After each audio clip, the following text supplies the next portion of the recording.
Okay, whip lightsaber.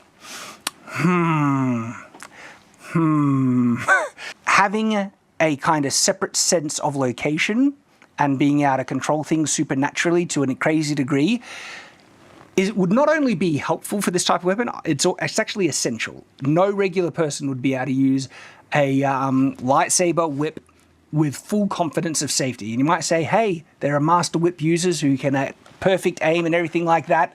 Their whips don't cut through everything. Like, what about when the whip lands on the ground? Are you just going to damage the ground? Like, you could not...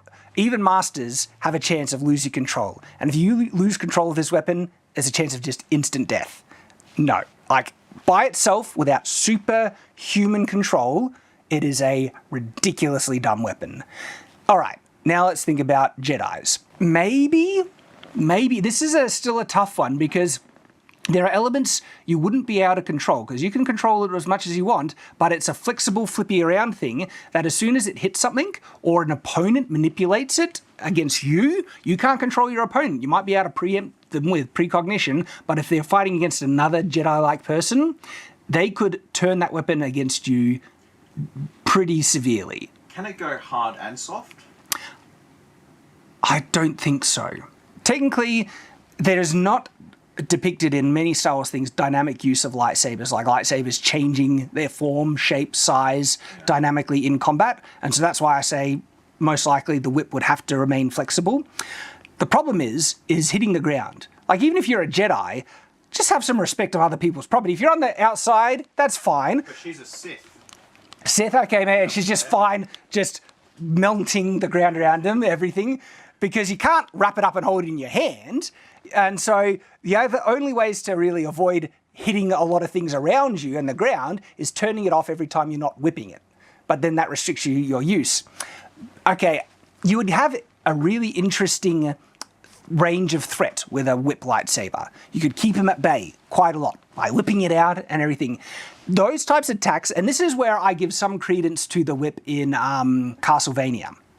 I have great skepticism on the utility of long bull whips in combat generally, and there are some people who try and say it's a useful self-defense weapon.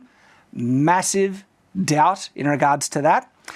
But the way that they're used in Castlevania, it's a blessed whip that only needs to touch a vampire to make him explode.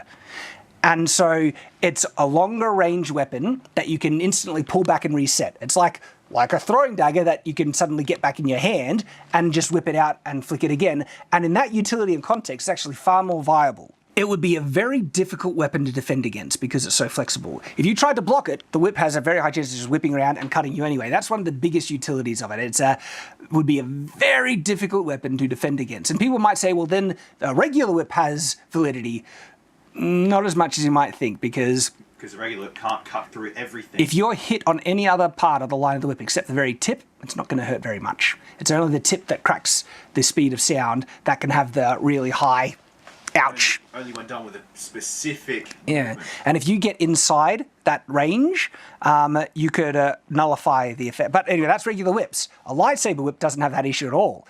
Any part of the whip you get touched with, you're cut in half, which is okay. That is pretty devastating. That means it has a very wide range of offense. Just these whole, you could do wide ones, you could do sharp snap ones. But I feel like it'd have the same problem if once you get inside of that, if you can, there's no what do you call it, leverage they can actually apply. The leverage is a big weakness. As soon as there's but the thing is, the lack of leverage could be an advantage, because if you try and block, it just will flex around and hit you. That's why you don't try to block. But if you could wrap it up, and I think there's a higher ability to disable the weapon than other weapons, but it kind of balances out by its other unique advantages. It's a tricky one to analyze. It has potential. It has some valid potential, I would say, but only for a Sith that doesn't care about cutting up everything. Like if you could change a regular length lightsaber into a whip and then back, oh boy, that would be a bit crazy, I do admit. That would be nuts, actually. Imagine like you strike down and they block up and then you just turn it flex and it just cuts through. So, okay, the whip has It's a bit of a wild card, honestly. It could be great. It could be... It's hard to say. It's hard to say. Thanks for visiting the Shadlands, the place to find quick and easy to watch sword-related content. This video was a supercut or clip from a larger Shadiversity video. If you'd like to see the full-length video, please click on the provided links, and I hope to see you in the future.